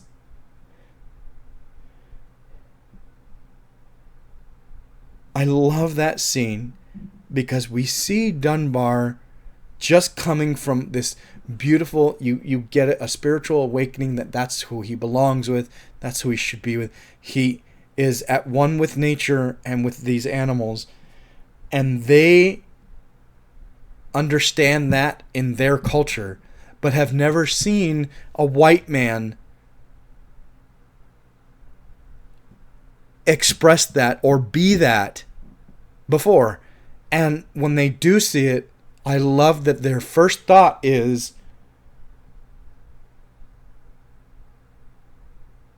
he should have a real name.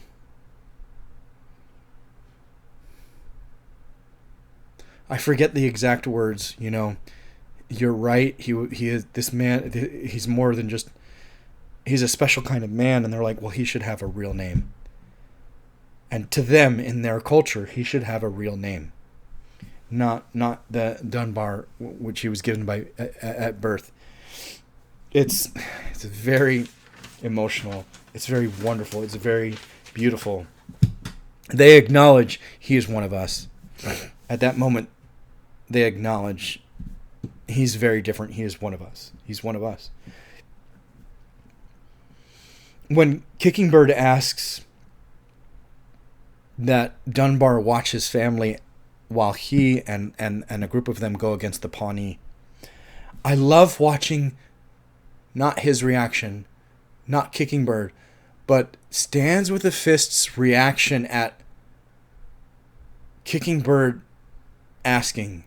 She tells him this is a great honor, but you can see it in her performance, in her reaction, like, whoa, okay, that's what you're here to ask him? Like, the significance of it comes through in her performance. It's really well done. I love how, in that moment, he accidentally learns his real name, Dances with Wolves. I love that it's by accident and nobody comes up and tells him, we've given you this name. He's like, I want to thank Dances with Wolves for, helping, for watching the family. And he's like, who's Dances with Wolves? Oh, that's the name everybody's calling you now. And he's like, oh, how do you say it? I love the way it comes through. He doesn't question it, which is brilliant. Oh, that day that you saw me. Oh, I get it. Yes. Well, how do you say it? He doesn't question it. It's beautiful. And they don't act like it's something that now you have a real name. We're going to call you by the real name. They don't make a big deal about it. There's no ceremony. There's no, we've given you a name. No. You now have a real name. And this is the name, and we're going to call you that. It's great. We needed the quick progression of the language. We can't have the rest of the movie. We're halfway through the movie, maybe a little more than halfway through the movie. We can't have the whole thing, Stands with the Fist is interpreting. We just can't. So here's the beautiful, let's do a quick little sequence. While they're off with the Pawnee, we're going to do a quick little sequence. We're going to mix them falling for each other, and him learning the language. And we're going to move this real quick. Wonderfully done. Great position to do it in before some of the serious stuff happens. We got to do it before that, and this is where it is. And I love it. It very well. Very good time to pick that out. After he's learned his new name, how to say his new name, now we're going to progress his speaking the language.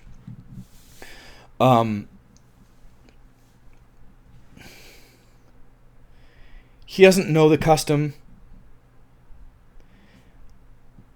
I love this, even though he's learning the language. I love this scene between him and Stonecalf. Because Stonecalf is like, some of your words are wrong, but you're doing very well. You're learning very quickly. He still doesn't understand the culture, so he still has to ask questions. And Stonecalf is very patient with him. You don't understand that it's not polite to talk about the dead, but since you don't get our culture, you don't know our culture, and you don't know what happened, I'll explain it to you. She's in mourning for her husband who died not long before you came. That's how you found her on the prairie. She was suffering from the loss of, and it's up to Kicking Bird to say when she's done. I don't understand that. I'm not of that culture. When he says that, I'm like, what? What business is of Kicking Birds to say when Stands with the Fist is done mourning? But that's just their culture. He's the one that found her. He's her father. For all intents and purposes, she believes it. She accepts it, and the culture is that she will be in mourning until he says she's done, and that's just the way that it is there. I love that Dances with Wolves doesn't combat that. He doesn't question that. He just understands it now and accepts it. Okay, got it, and move on. Now he understands her situation, what's going on, and it takes the time it takes. When he goes back to the fort in that moment, at that moment, when he goes back to the fort, it's so clear, crystal clear, that the fort is foreign. It's foreign land to him. It's not his home. It may, I don't think ever really was. You watch the movie and you're like, no, it never really was home to him. It was his post. It was where he was. It's his interim place. It's his rental. It's so clear when he goes back. The place is just torn apart. He's let it go. He's not taking care of it on purpose. It's not his home. And I love how beautiful it is. His last entry in the journal, I love stands with the fist, and he signs it, dances with the wolves. I love that that we watch him write that. I think it's important. And it's just such a beautiful way to end we know that ends the journal. It's such a beautiful sentiment also, and it's such a moment of trust that we finally get Two Socks eats out of his hand, but it's also that loneliness that because Two Socks is more and more without him, and has built this trust with this human and is trying to express that trust even though he knows he's not going to see him again for a while. I mean, instinctually, he's without him longer and longer. Again, such a beautiful animal. That wolf is such a and I'm almost positive they used two, but just beautiful, beautiful animal. The secret love affair is it's funny. You got to throw comedy in there, and in a heavy movie like this, every once in a while you got to throw comedy in there. So the funny part about trying to keep the love affair secret was nice. When the Pawnee come to the camp, it's such a great turn of events because we sent scouts. The Sioux sent scouts out to confront the Pawnee, but here's a party of Pawnee that did the same thing. They sent scouts out to go to the fort, to the Sioux camp. And here we get the Pawnee that come, and now we have to protect camp. I love that he takes Smiles a lot to go get the rifles. I think he understands that Smiles a lot is in this interim period where he's not quite a man and not a kid anymore. And so he's trying, I think that beautiful little part where he takes him is trying to boost him in the community. I think it's a neat sentiment, trying to get him to his status to change amongst the community. I like that. It's really sad to see Stonecalf go. Stonecalf was not a huge part of the film, but it was sad to see anybody we know and we recognize and we understand. It's sad to see them get killed, but these are things that happen. It was very interesting choice to have the same Pawnee that killed Timmons kill Stonecalf. I guess we have to have a main bad guy, and we make, like I said already, they make the Pawnee look like the bad guy of the whole thing. I get it. You have to have a kind of a bad guy because we don't want to make the whites the bad guy of the whole thing, even though underlined they kind of are. And then clearly the last third of the film they are. But we also have to have another, an enemy a natural enemy of the Sioux, and so they made it the Pawnee, and this one guy in particular, and then we get to see him go, which is satisfying. I'm not gonna lie, they built it that way. They built it up so seeing him killed is satisfying because of the hurt and the things he's done.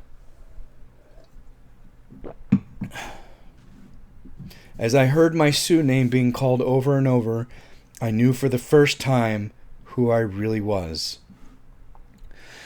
We, as the audience, have already understood and known he's found his home, that he has found what he was looking for in the beginning. His soul was empty and searching in the beginning. He has found it. We already knew that as the audience. This is his realization of, this is where I belong. I don't belong at the soldier fort. I don't belong with the whites. I don't belong in the army. I belong here. This is my name. I never knew who John Dunbar really was. And as I heard my Sioux name being called over and over, I knew for the first time who I really was.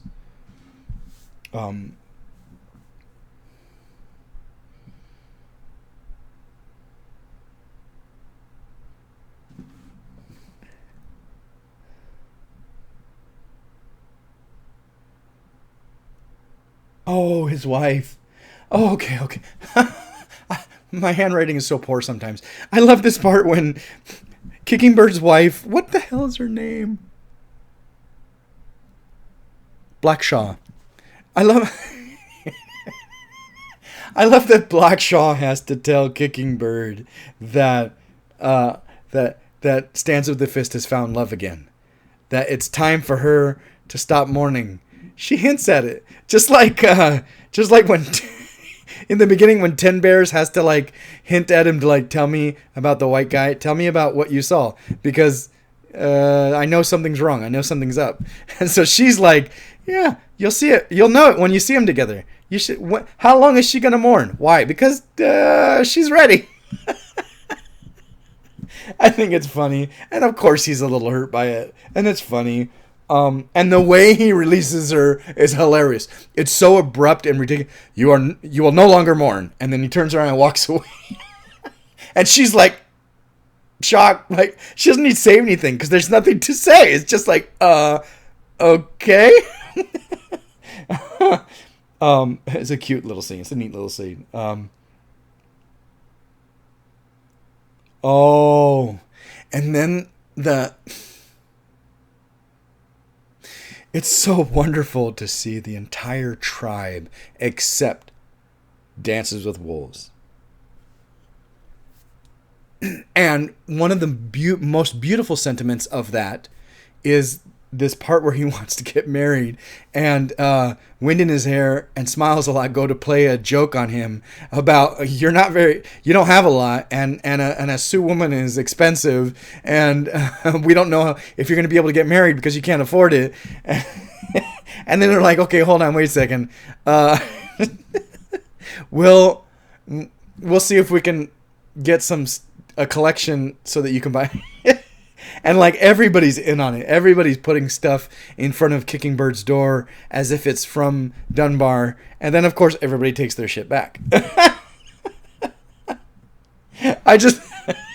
It's cute. It's fun. It's a great way to see family and community. Like I said before, it's just such a beautiful sentiment of everyone together, community, for the good of the community. Like he said after the fight, I've never fought.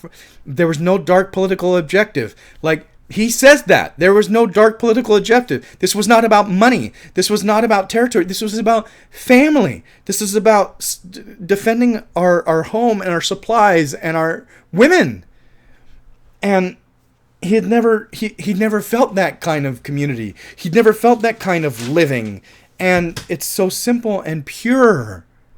It's so simple and pure. And here's that beautiful positive sentiment of that when they all acknowledge that that they should be together. The Dances with Wolves and Stands with the Fist should be together. And they all acknowledge that in their community and their help for him to get married.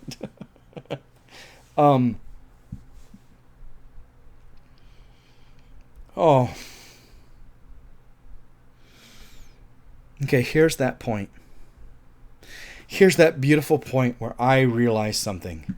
I'm watching him, wind in his hair, helping Dunbar get dressed for the wedding, getting ready. And he says, I always feel anger first. I think he says something about, King Bird is a great man. He thinks, I always feel anger first. And he says that it was hard for him. It was hard for me to like you because the guy who died was my best friend. But now I think that he went away because you were coming. I absolutely love that line. It's so beautiful. And Rodney Grant does such a great job. He's such a powerful being that he won't let himself feel that.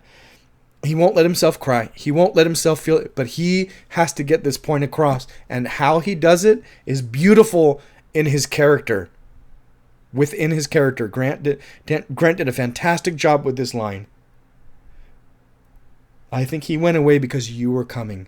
And it's such a beautiful sentiment. I think, honestly, because he is so polar, because he feels emotions so extreme but doesn't let it out, that the bond between Dances with Wolves and Wind in His Hair is stronger than the bond between Kicking Bird and Dances with Wolves.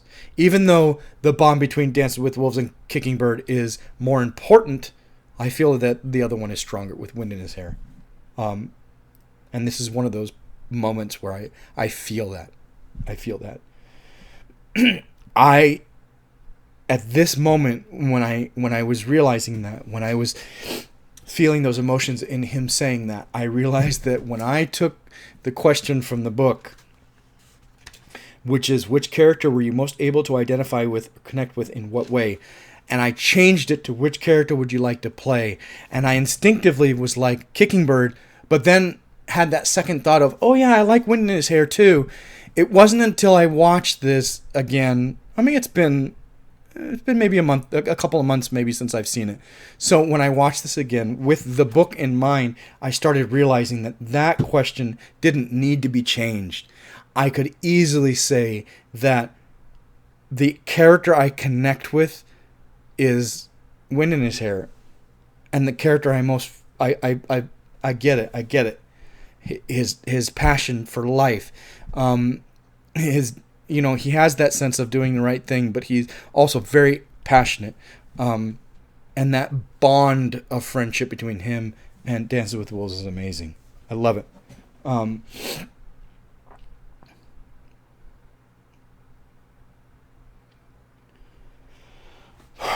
Another line that is beautiful. There are a lot of wonderful lines in this movie that are not English. And so I have to take the time to write them down because I don't remember them. Like I said, I can remember audio very, very well, like a lot of the lines that he says really, really well, but it's not as natural for me to remember the lines that I'm reading. But this one is beautiful. I was just thinking that of all the trails in this life, there is one that matters most. It is the trail of a true human being. I think you are on this trail, and it is good to see.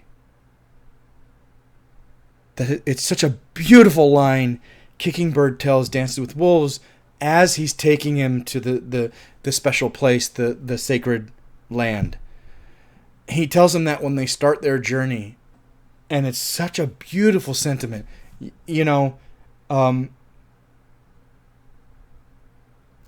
is. I don't need to say more. It is. It's just wow.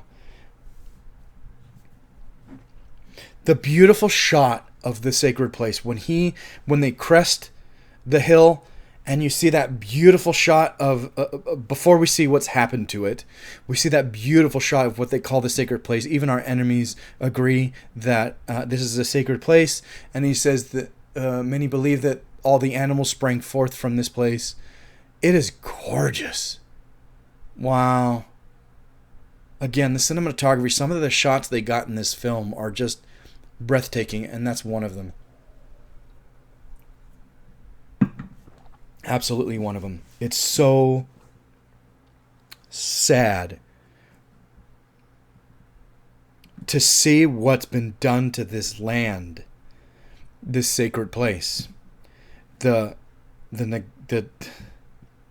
total disregard and respect for land that is not theirs, the waste that you see, the dead animals, the rotting house, everything, all of it. It's just disgusting. And it's not just that. It's knowing that in the future, it's so much worse. Like I said, I live in Burbank, a beautiful place to live, and people are throwing trash on the fucking sidewalk, and it just sits there for weeks at a time. If nobody does anything about it, it'll just sit there, literally. I mean, it just sits there. I don't know who's calling the garbage department to pick this shit up, but there's a couch that's literally been across the street for like 2 or 3 weeks now, and I'm like, come on, like who?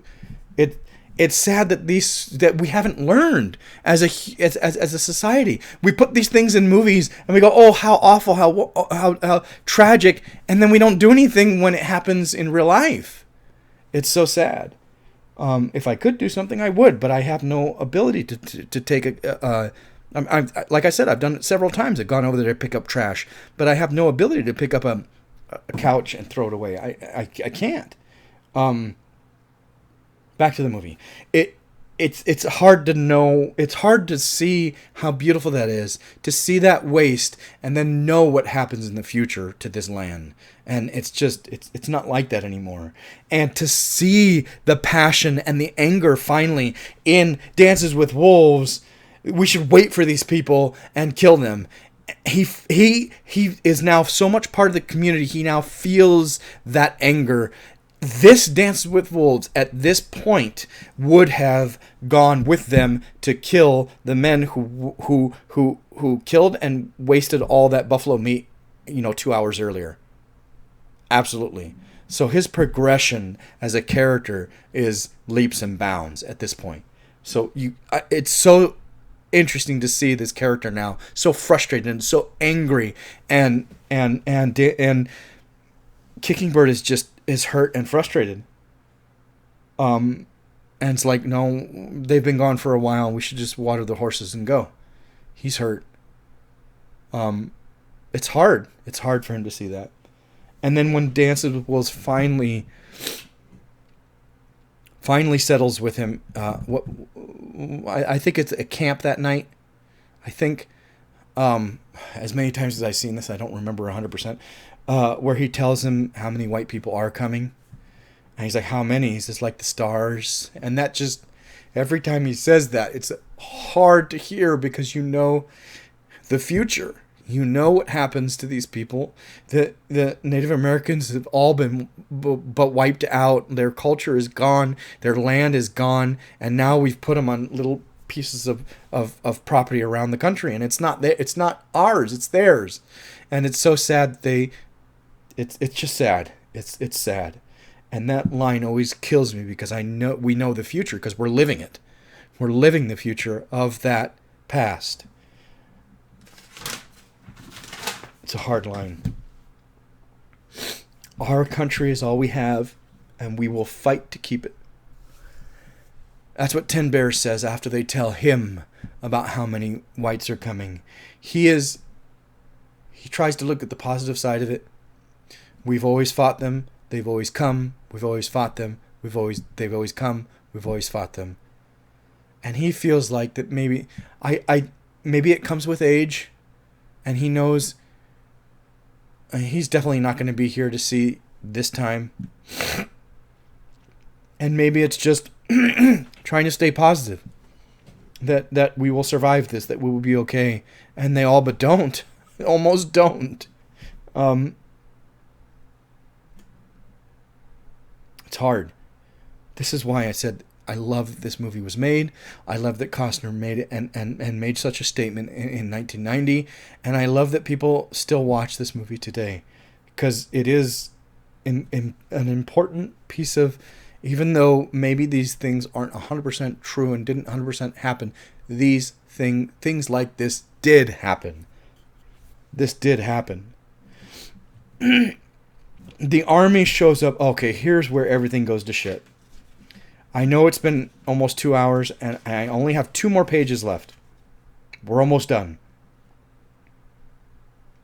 The army shows up at exactly the wrong fucking time.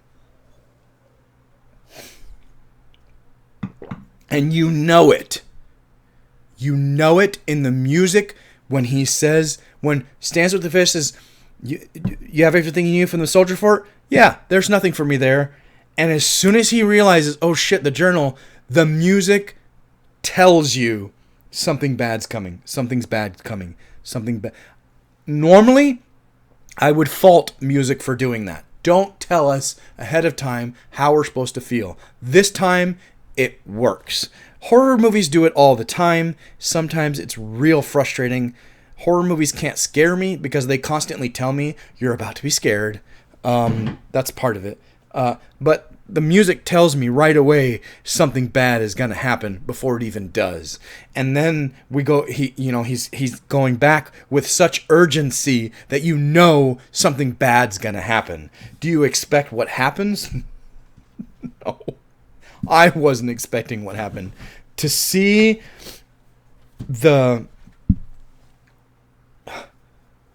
I wrote this note, and this is a hard note. Like I kept adding to it. You see everything you hate about people in the army, and everybody there. The lies, fucking Spivey, the quick to judge, the racism, prejudiced, the violence that they beat him. They don't even know who he is. They shoot and kill his animal. The violence, the disgust, the closed-mindedness, the theft when Spivey tries to steal that thing off it is just despicable. It is disgusting, and people today still act this way. People today still believe lies and live their life according to lies, judge according to lies, think that they're better according to what they believe. They still are quick to judge, still insanely violent. What the fuck? There are kids killing kids in schools, insanely violent. It's just the level of denial, the level of disregard for your brothers, your sisters, your human beings on this earth. Just, it's so sad. And you see that in these scenes, and I get it, because we're leading up to something. I get it. You're supposed to despise these people. I get it. They do a great job of it. It's just hard to watch it because we've come so far on a positive track. Dunbar into Dances with Wolves has come on such a beautiful path, on such a positive path. Things are going so well. Things are so positive and wonderful that this abrupt negativity, this abrupt violence and lies and racism and just it's hard to take because they bottle it at the end in such a small time of a frame of reference as far as a 4-hour movie. It's so jarring because it's all right there in that last 15-20 minutes, and you're like, almost last, and you're just like, oh shit, we get it all in like 20 minutes. We get it all in the length of an episode of a TV show as far as the movie is concerned. It's like, wow. The things they claim the natives are, it's just sad to see how they just believe that that's the way the natives are. That they blame Dances with Wolves they blame him, they charge him, they think that he is a traitor. He's not a traitor. He hasn't traded anything. They don't see his papers because Spivey's fucking stole them and keeping them hidden. But they automatically think that he's a traitor when he's not. He hasn't. You haven't even taken the time to figure out the situation. You've just automatically judged and beaten and it's just it's supposed to be that way. You have to realize it's supposed to be. This is the progression of the story. It has to be that way. And unfortunately, this is the progression of the white fucking race on the Native Americans. The European race on the Native Americans. And this is why we are where we are today. And it's heartbreaking and it's sad to see. But you should acknowledge it. The German people should acknowledge that Hitler was real, and the American people should acknowledge that what the Europeans did to the Native Americans is real. Of course. You did not come here and flourish. You came here and decimated. I mean, that's just the fact. And you should acknowledge that. When they shoot and kill Tusocks,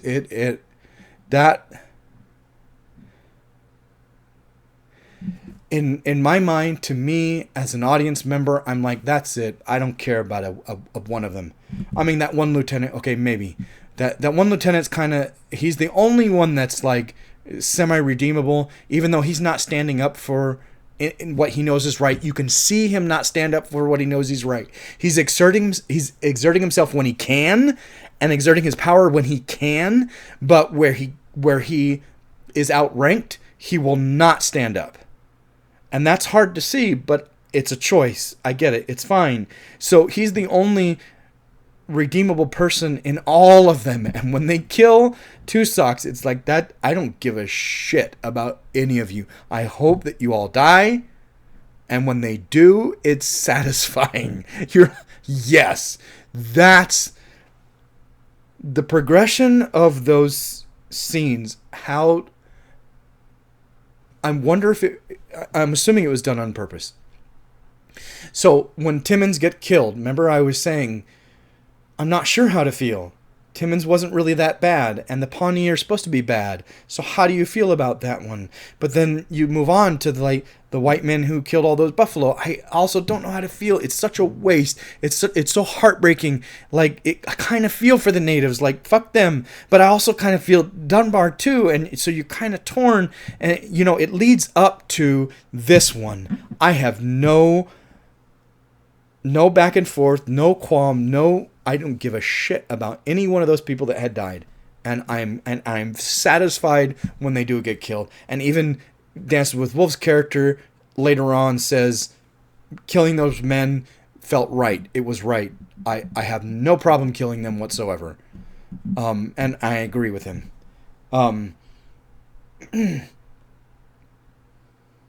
don't know why Dances with Wolves stops Wind in His Hair from skinning, or I keep saying skinning, and that's totally the wrong word, scalping. From scalping that officer, lieutenant, whoever, his hair.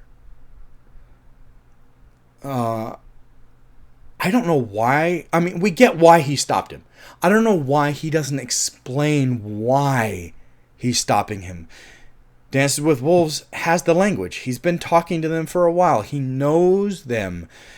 Wind in His Hair is a friend of his now. We know that. They have a deep bond. He was his best man, basically, at his wedding. I don't understand why they don't take 10 seconds or less for Dances with Wolves to tell him why we should not skin him. That he actually was a good man. Something. Maybe they couldn't come up with the right something, so they said, you know what, just leave it. But it feels like it needs something. It feels like he should tell Wind in His Hair why we're not scalping him. I just thought that was a weird choice. The journal floating down river is such an interesting thing. We think that it's done. We think that I almost have that feeling of this was all for nothing. I almost have that feeling of him going back was all for nothing because the journal floats down river and who knows what happens to it. I kind of have that feeling a little bit. But I also have that feeling of, okay, it's lost forever and no one will ever have it, which is what he wanted. He didn't want them to have it. So it's a little mixed emotion. It's a little interesting to see that float down the river. It's very sad. And you see it in his performance, Kevin Costner. It's very sad when he tells them he's leaving. You get that he's been thinking about this for a while. This is not a rash decision. He's thought through this. He tells them what's going on. I am a traitor to them. They're going to come after me. I know it. If they find me, they find you. I don't want that to happen. I should talk to who will listen about who you are, about the true story about what happened. I should tell people, and you guys should move the camp. And I'm going to go. I'm going to go talk to... It's sad to see, but what I love about that scene is, like Wind in His Hair says, he feels anger first, and he blows out of there. You get it, because he's hurt, and he's upset. But anger comes first, so he blows out of there. True to his character. But what I love is that Ten Bears is so infinitely patient. There's a reason why he's chief. He's so infinitely patient. He excuses everybody. Leave us. He excuses everybody and says, I don't remember exactly, but he basically says, you're the first white person I've ever known. And I think you're wrong. That who the soldiers are after no longer exists. That only the Sioux named Dances with Wolves exists. So he's not telling him not to go. He's telling him, I think you're wrong. This is why I think you're wrong. And let's just chill and smoke and be with one another. I love that because there's no conflict in it. There's no conflict in what Ten Bears is saying. Ten Bears is expressing his feeling and then says, let's just be. Let's just be with each other. And you will have to take... He understands that Dances with Wolves will take the path that he feels is right. And I'm not going to talk you out of it. I'm just going to tell you how I feel. I love that sentiment. That he's just like, I'm going to express how I feel because this is how I feel. I'm not going to keep it inside. And let's just be together. Let's just see. Let's just be. I love that. When Graham Greene is so good. When Kicking Bird is looking for what we find out is a gift for Dances with Wolves, when he's looking for it, he's so frustrated. I absolutely feel that way sometimes when I'm looking for something and I know it's supposed to be here and it's not. Well, where else would it be? That's the only place that I ever put it. And his frustration is so real. It feels so great and it feels so real. And I'm like, I know that feeling. And when his wife gives it to him, it breaks your heart, but because then you see it's not about it not being where it is. It's about losing his friend. And you're like, holy shit. And it tears you up because you get that he is heartbroken and she knows it. And she's just like, it's going to be okay. She's like, it's okay. It'll be okay. And you just see it there. It's so raw. It's so great.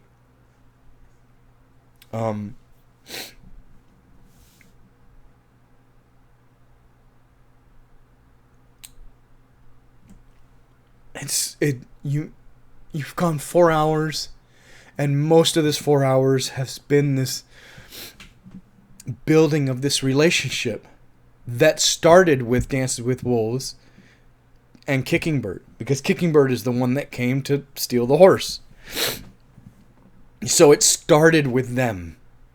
And to see this beautiful friendship and the gift exchange at the end, it's heartbreaking to know that, Dances with Wolves is going off and how Kicking Bird is just so torn up about it. It's such an emotional part. We've come far, you and me. And then he says, I will never forget you. It's such a beautiful, it's such a beautiful sending off. We didn't need more. That's what we got. We didn't need big speeches. And it was perfect. And that's what we needed from them. It was perfect. And we're not saying goodbye. We're still connected. We're still friends. And you feel that. Smiles a lot with the journal was a complete shock to me. I thought it was gone because we see it go down the river. And then when he brings it as a peace offering, he's had it since the river, so he knows it's safe. We know that he didn't have it earlier, So that's good. It was just unexpected, and he doesn't know how to say goodbye either, and so he gives it to him and he leaves. But what always gets me, every time, I cannot help cry every time, and I wrote it here, is when wind in his hair is on. He doesn't know how to say goodbye. He's not the word. He's already said he's not the wordsmith. He doesn't know how to express himself. And so what does he do? He's on the ledge as Dances with Wolves and Stands with the Fists are leaving, and he's like the first time they met. He is screaming, "Dances with Wolves, I am wind in his hair. Do you see that I am your friend? Can you see that I will always be your friend?" And it's just, he doesn't know how to say goodbye. Dances with Wolves doesn't need to say anything. It's perfect that way. And part of me wishes that's how the film ended. But then they have those couple other scenes of the soldiers trying to find them and then the natives not being there.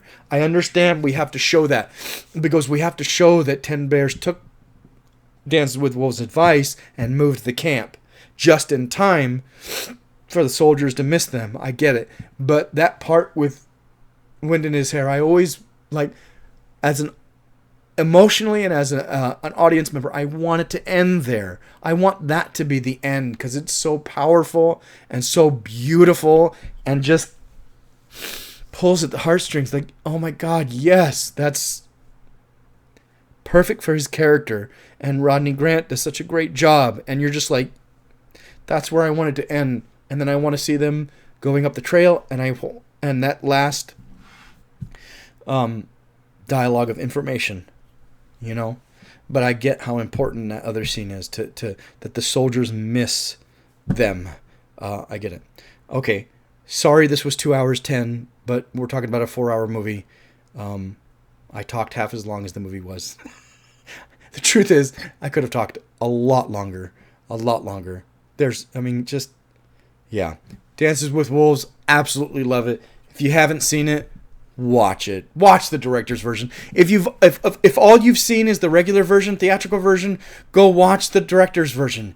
It'll blow your mind, because it's so much better. In my opinion, there's so much important stuff in the director's that if you haven't watched it, I would definitely say you need to. So thanks a lot for listening. Sorry it was a little long, and sorry that it took me a little while to get this done, because it was a hard review for me to do. I just wanted to watch the movie. But thanks for listening, and I'll get you another review soon, I promise.